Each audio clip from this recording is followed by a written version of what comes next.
Are you tired of those white circles showing up every time you tap your screen and you can't turn them off? So don't worry, in this video I will show you how to fix the show taps problem on your Motorola Moto G85 5G mobile. So let's get started. First of all, open settings. After that, scroll down.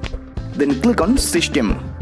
Now here you can see the developer options. If developer options not showing on your Moto G85 5G mobile, so don't worry, in the previous video I showed how to enable developer options on the Motorola Moto G85 5G mobile.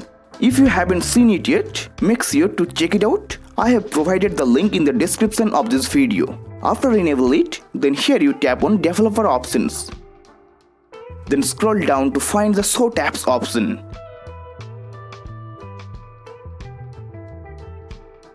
After that, just turn off the show taps setting. Now the problem has been fixed. Your show taps feature is turned off and you won't see any circles when you touch the screen.